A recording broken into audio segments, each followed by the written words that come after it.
Hello folks, we're here today with a NOGA mag base indicator.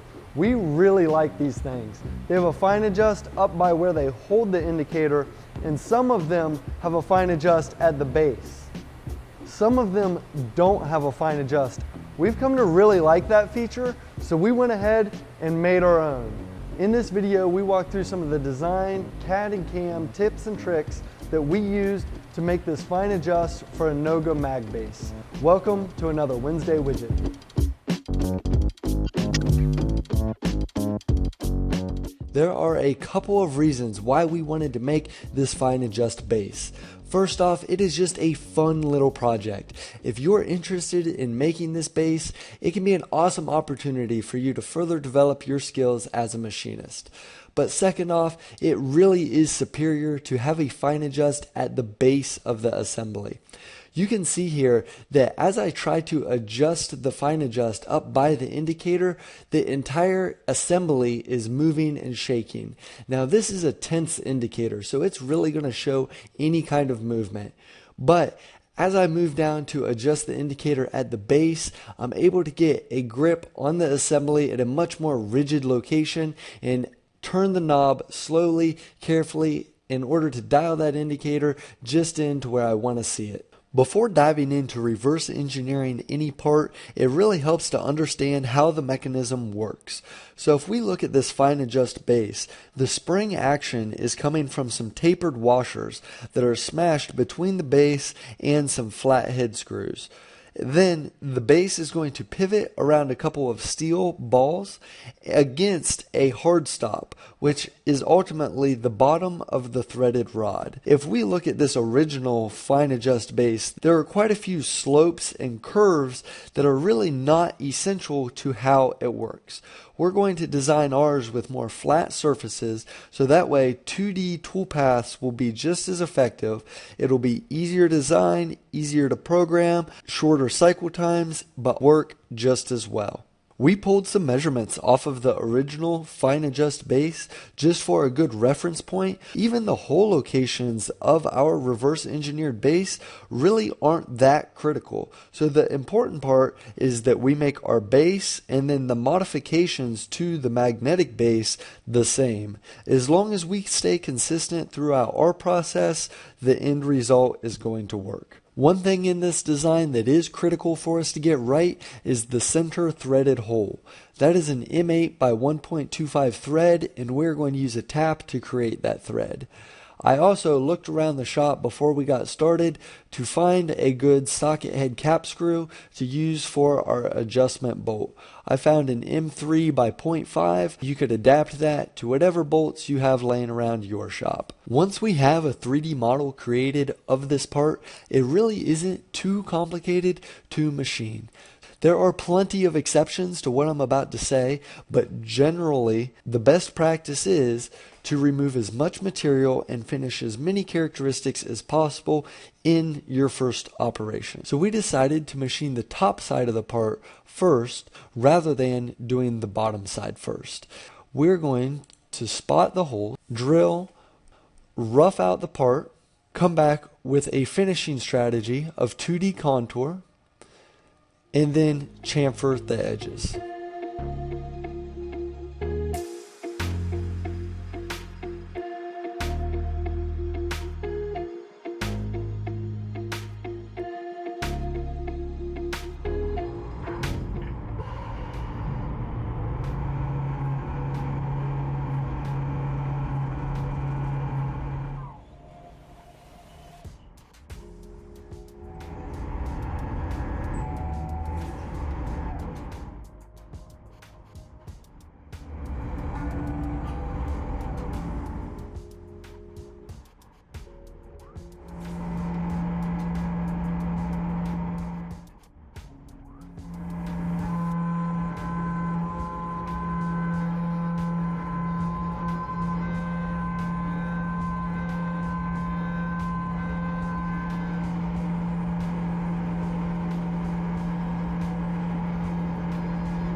So after we've finished the first side of this part, we're going to set up a set of Saunders MachineWorks Modvice soft jaws and flip it over for op 2.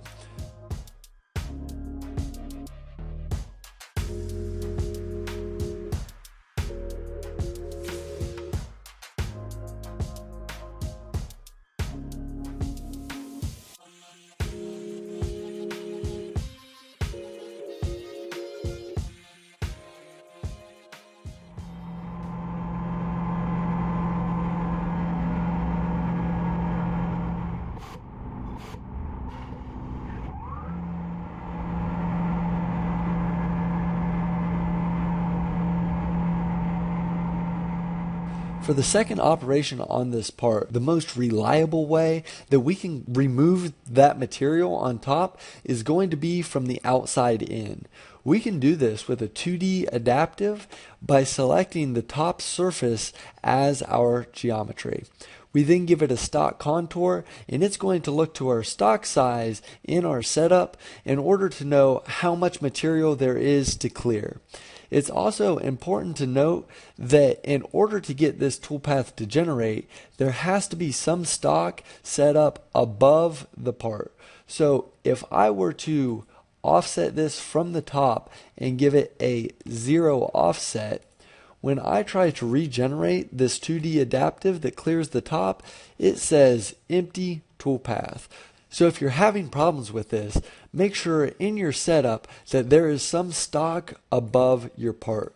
If I set this at just 10 thousandths, go back, regenerate that adaptive toolpath, and it looks great. After we have that material cleared off the part, we come back with a finish facing operation. We drill the holes that the ball bearings are going to locate on, and then we run our chamfer tool. So when it comes to getting a chamfer to work in a small hole, there are a couple important points to note. The first off is our chamfer tip offset. If it is a small hole, generally we have to have a small chamfer tip offset. If this was some larger number, then there simply isn't enough room for the toolpath to generate and spin a circle within that hole. It tells us we have an empty toolpath. We have to keep that value small in order to give it room. Some other values that often cause chamfers to not generate are the leads and transitions input values. So again, we need to keep these small because there's just not a lot of room in those small holes. If we were to give it a larger radius, it's not going to generate. But if we give it a nice small value, we're able to get in there with our chamfer tool and chamfer those small holes.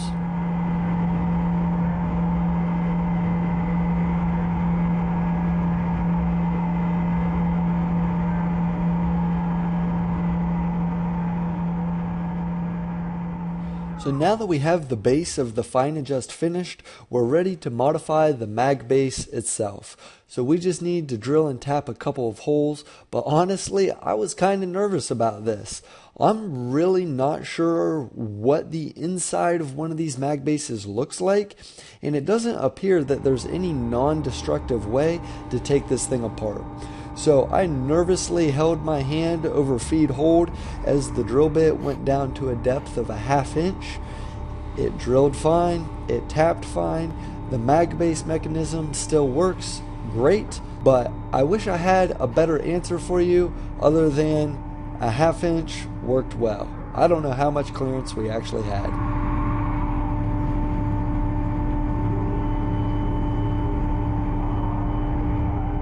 Next up, we are ready to machine the small plate that goes in between the fine adjust base and the actual arm itself.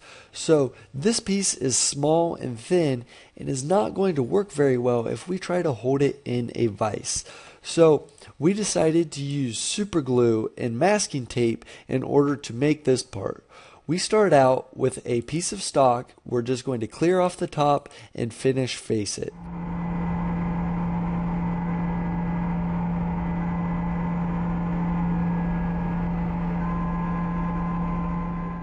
We then put a larger piece in a vise and face it so that it's nice and flat.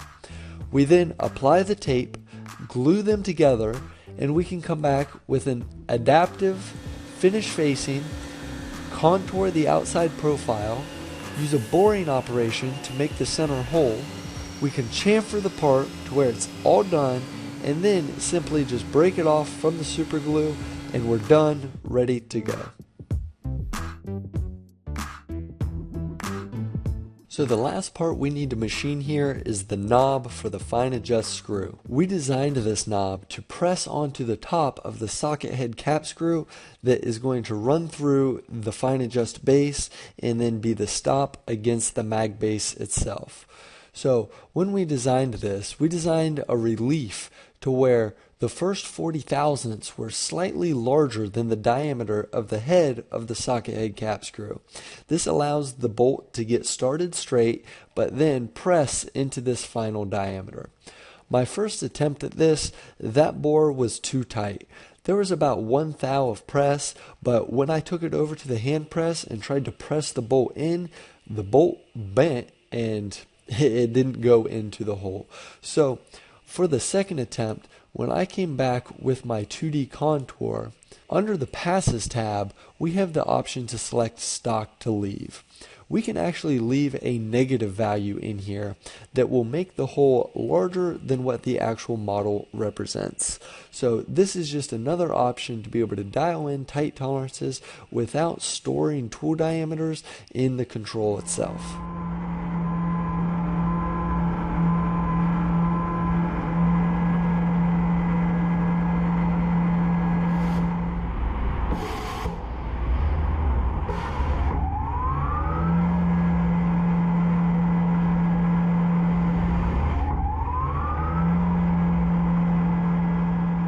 After we got the first side dialed in with a press fit that felt good, we set up another set of soft jaws, machined them, flipped it over, and finished the second side.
We are really happy with how these turned out, and we would definitely be converting all of our bases that don't have them to where they all have the fine adjust. So thank you guys for watching. Take care out there and be safe.